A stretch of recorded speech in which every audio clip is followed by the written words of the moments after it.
ओम नारायण नारायण नारायण। सभी मित्रों को नमस्कार। कैसे हैं मित्रों आप? आज एक बहुत बड़ा विषय लेकर आया हूँ। लोग कहते हैं कि हमारे सनातन में बलि प्रथा है, मंदिरों में बलि चढ़ाई जाती है।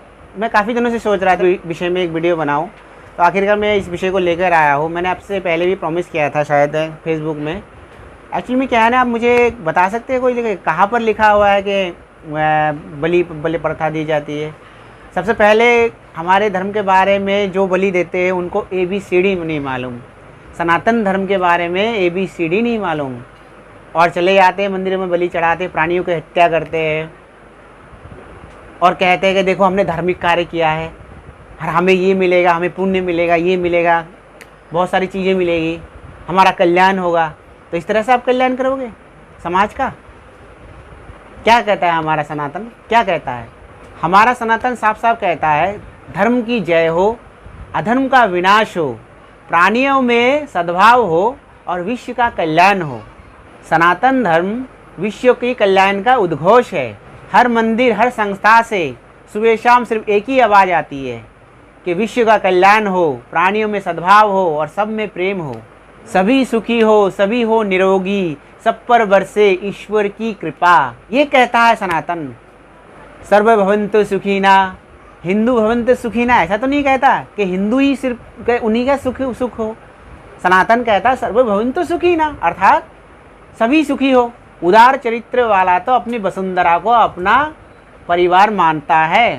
साथ मिलकर चलो, साथ लेकर चलो, एकता में रहो, ये कहता है सनातन।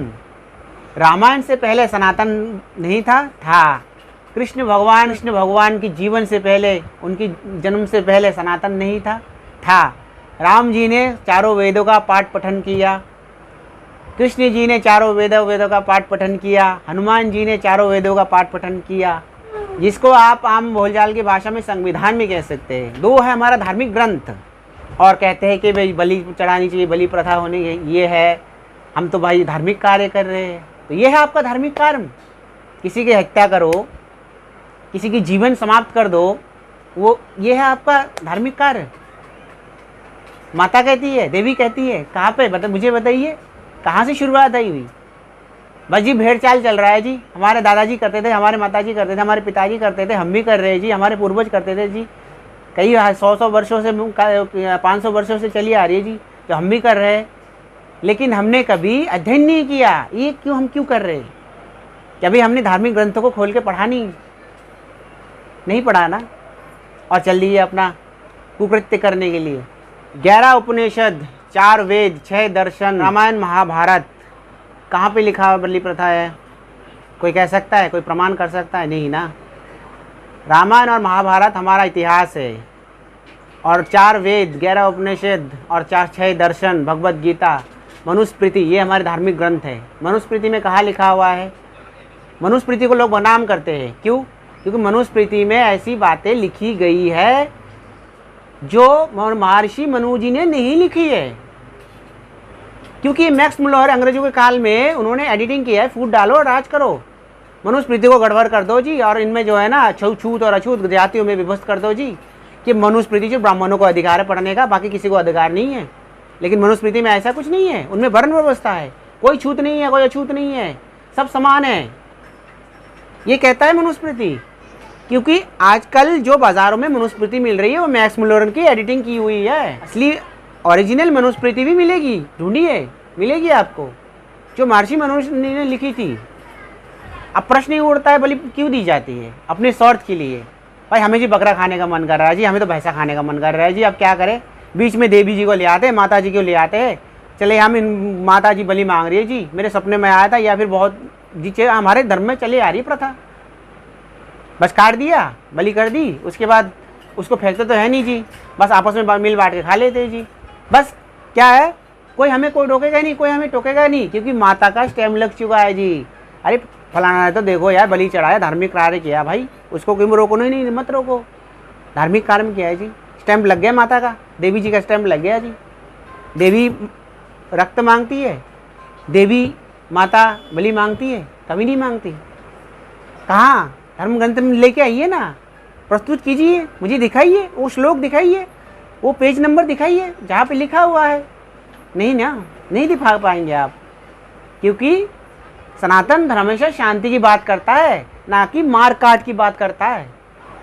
कोई अगर मेरी बातों को कोई खंडित करना चाहता है तो मैं उसको खुला चैलेंज है, मेरे साथ आइए और शास्त्रार्थ कर लीजिए। मैं तैयार हूँ, पूरी तरह तैयार हूँ, शास्त्रार्थ कर लीजिए, मैं उत्तर देने के लिए तैयार हूँ जी। ऐसे बहुत सारे पाखंड है सनातन धर्म में। पाखंड है नहीं, पाखंड हमने खुद तैयार किया है। छूत अछूत, प्याज लहसुन, रामायण में बहुत सारे पाखंड डाल दिया गया मुगल काल में, लेकिन जो ओरिजिनल रामायण है, जो मूल रामायण है वाल्मीकि जी का, उसको कोई नहीं पढ़ेगा जी। जाओ जी मुगल काल में फलाना लेखक ने लिखा है जी, उसने लिखा है जी, उसने लिखा है जी, अग्निकांड देखेंगे जी, सीता का बहिष्कार देखेंगे जी, लवकुश देखेंगे जी, चली आ रही है बस, इसके आगे कुछ नहीं देखना हमें, चलिए आ रही है। लेकिन अध्ययन हम नहीं करेंगे। राम जी को बदनाम करेंगे, रामायण जी को लेके, जो महान मर्यादा पुरुषोत्तम राम जी, उनको बदनाम करेंगे जी, उन्होंने जो सीता जी का त्याग किया था। पहले आप रामायण को अध्ययन तो कीजिए कि रामायण में ऐसा कोई वर्णित है। शंभुक जी का, शंभुक जो अछूत था जी, वो तो नीची जात का जी था जी, फलाना लड़का बीमार पड़ गया तो राम जी ने आके उसको उनकी हत्या कर दी, बदनाम कर दिया राम जी को। इतने महान पुरुष जिन्होंने सब कुछ त्याग दिया था, वो किसी अछूत को जाके हत्या कर देंगे, आपको लगता है? नहीं, हमें तो आधुनिक रामायण पढ़ना है जी। आधुनिक रामायण में मैं भी कल को कुछ एडिट करके लिख दूँ, मैं बना दूँ, मैं बन जाऊँ कोई लेखक बड़ा, और रामायण में ये लिख दूँ जी उन्होंने, राम जी ने तो फलाना किया ढीका किया, आप मान जाएंगे? इसी को लेके चलेंगे आने वाली पीढ़ी में बस। लेकिन मूल रामायण को पढ़िए, उसमें राम जी की विचार को पढ़िए, आपको पता चल जाएगा। कुछ लोग फेसबुक में वीडियो डाल रहे थे, मैंने देखा था कि ये हमें मांस खा के मंदिर में जाने के लिए मना करते हैं। अरे ये क्यों मना करते हैं कि शिव जी तो भाई साहब वो शेर की खाल पे ही बैठता है,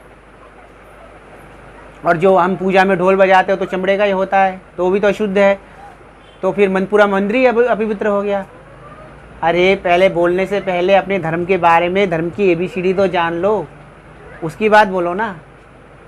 ABCD जान लो, मैं पूरा ये नहीं कहता आप पूरा एक दर्शन ही कर लो, पूरा ब्रह्मास्त्र निचोड़ लो। बिना जाने, बिना तथ्यों के आधार पर आप कहते हो कि मांस खा के हमें अनुमति है अंदर जाने की। तुलसी की माला पहन लेंगे जी, चंदन का टीका लगा लें जी, और अपना चल रहा है सब कुछ। पहले जान तो लो। ऐसी बहुत सी बातें हैं, मैं आने वाली वीडियो में बताऊंगा, मुझे समय नहीं मिलता, अब मुझे समय निकालना पड़ेगा। ऐसी बहुत सी बातें हैं जो पाखंड और कुरीतियाँ को दूर करना है और हमारे सनातन को आगे बढ़ाना है, ये मेरा अब कार्य होगा। सनातन तो इतना महान है कि सिर्फ उसमें प्रेम ही प्रेम है, उसमें हत्या का कोई पक्ष नहीं लेगा। कभी किसी भी ग्रंथ उठा के, कोई भी ग्रंथ उठा के देख लीजिए आप, हमेशा उसमें प्रेम की बातें लिखी होगी। कृष्ण जी को लोग इतने बदनाम किया जाते, वो तो छलिया थे, माखन चोर थे, ये करते थे, वो करते थे, गोपियों का कपड़े चुरा लेते थे, लेकिन कभी अध्ययन नहीं किया उनकी तप को, उनकी योग्यता को। महाभारत में उन्होंने क्या क्या किया, क्या नहीं किया, उन पर कोई अध्ययन नहीं करेगा। बस एक टैग लगा दिया, छलिया जी वस्त्र हरण करता था जी, ऐसा नहीं है। उनके बारे में अगर आप पढ़ लेंगे तो हमारा आपका जीवन धन्य हो जाएगा। वो महान थे, महान उससे भी महान। अगर आपको हमारे वेद के बारे में जानकारी चाहिए, हमारे धर्म ग्रंथ के बारे में जानकारी चाहिए, तो महर्षि दयानंद जी का आप ये सत्यार्थ प्रकाश पुस्तक पढ़ सकते हैं। ये सिर्फ और सिर्फ 50 रुपये का आएगा। मैं ये किताब का कोई वो नहीं हो, इस बुक का मैं कोई प्रमोशन नहीं कर रहा हूँ। ये सिर्फ और सिर्फ आपको ये बोल रहा हूँ कि इस पुस्तक को पढ़ने के बाद आपकी आंखें खुली की खुली रह जाएगी। चारों वेदों का इसमें सार है और 11 उपनिषद, 4 दर्शनों का इसमें सार है। रामायण महाभारत की बातें भी लिखी हुई है उसमें, सब के बारे में, विश्व के बारे में, सनातन धर्म कितना महान है। इस ग्रंथ को अगर पढ़ेंगे तो आप जान पाएंगे कि हम कौन से सनातन धर्म को फॉलो कर रहे हैं और हमारा धर्म इतना महान होते हुए हम क्या क्या अपना रहा है, क्या क्या कुरीतियों को अपना रहे हैं। तो इसलिए मैं रिकमेंडेशन करूंगा, फ्लिपकार्ट और अमेज़ोन पे ये पुस्तक अवेलेबल है, मात्र 50 रुपये की ये किताब। आप इस किताब को पढ़ेंगे तो आपकी आंखें खुली की खुली रह जाएगी। फिर आपको समझ में आएगा कि ये जो हम भेड़ चाल में चल रहे हैं, इस भेड़ चाल से आप बाहर निकल के आ जाएंगे। आपको पता चल जाएगा क्या था मैं और क्या क्या है हमारा धर्म और क्या हम कुरीतियों में जी रहे हैं। ऐसे बहुत सारे विषय हैं इसमें। छुआछूत के बारे में भी लिखा हुआ है, जो हमारा अछूत अनछूत ऐसा कुछ नहीं है, ऐसी बहुत सारी विषय है। प्याज लहसुन क्या है क्या नहीं खाना चाहिए नहीं खाना चाहिए, मैं सब विषय लेके आऊँगा। और ये जितने भी मैं आपको जितने भी वीडियो आने वाले समय में बनाऊँगा, इस पुस्तक से मैं ज्ञान अर्जन कर रहा हूँ और वही आपको शेयर कर रहा हूँ। तो कहता हूँ सनातन धर्म महान है, इसको फॉलो कीजिए और कुरीतियों से दूर रहिए और बलि प्रथा को बिल्कुल अपने दिमाग से निकाल दीजिए कि हम हमारा धर्म ये अलाउ करता है। अभी मैं केरला गया था कुछ सालों पहले, और एक न्यूज़ भी आई थी, सुप्रीम कोर्ट ने जो है ना, केरला में एक मंदिर है सबरीवाला मंदिर, वहाँ पे महिलाओं का प्रवेश वर्जित है, चाहे मासिक धर्म हो या ना हो। कहाँ धर्म ग्रंथों में इतने सारे, मैंने अभी धर्म ग्रंथों के बारे में जिक्र किया कि आप महिलाओं के मंदिर में नहीं जा सकते, कहाँ? लेकिन नहीं, वो तो कुप्रथा है ये केरला में जो सबरीवाला मंदिर है। मैं खुला चैलेंज करके बोलता हूँ, हमारे किसी धर्म में भी महिलाओं को हमेशा ग्रंथों में ऊंचा सम्मान दिया गया है। नारियों का सम्मान जहाँ पे होगा वही जो है ना भगवान वास करता है, वही वो समाज कल्याण होता है, वो पूरे विश्व का कल्याण होता है। लेकिन क्या है, वहाँ मंदिर, उस मंदिर पे अगर नारियों का प्रवेश ही वर्जित है, वहाँ पर वहाँ के जो सेवादार है वो नारियों को भगा दिया जाता है कि नहीं। जब आपका मासिक धर्म नहीं भी होगा, महीने में अगर जो 21 या 22 दिन या 24 दिन जो भी होता है मासिक धर्म, या 26 दिन सॉरी, तब भी आप जो है ना नहीं जा सकते उस मंदिर में, कि आप अपवित्र हो। आप अपवित्र हो, उस मंदिर में आप प्रवेश नहीं कर सकते हैं। और जो प्रवेश करने नहीं दे रहे हैं वो पवित्र है, और उसी अपवित्र महिला से आपने जन्म लिया है। अब ज़रा सोचिए। और वही लोग कहते हैं कि महिलाएं अपवित्र होती है, उनका मासिक धर्म होता है, तो आप इस मंदिर में प्रवेश नहीं कर सकते, सबरीवाला मंदिर। और आप पुरुष पवित्र हो गए, और उसी अपवित्र महिला से आपने जन्म लिया। वाह रे वाह। ऐसे बहुत टॉपिक है, मैं वीडियो बहुत ज़्यादा लंबी हो जाएगी, मैं वीडियो को यहीं पे समाप्त करने जा रहा हूँ। थोड़ा सा मैं इमोशनल कुछ ज़्यादा ही हो गया इस वीडियो को बनाते समय, तो मैं वीडियो को ही समाप्त करने जा रहा हूँ। आपसे मिलते हैं नेक्स्ट वीडियो में। आगे आने वाले वीडियो में बहुत सारे ऐसे विषयों पर, गंभीर विषयों, ज्वलंत विषयों पर मैं वीडियो लेके आने वाला हूँ, और मैं डरने वाला नहीं हूँ। और जितनी भी वीडियो सामने आने वाली है, डंके की चोट पे लाऊंगा, डंके की चोट पे, और चैलेंज के साथ लाऊंगा ये सारी वीडियो।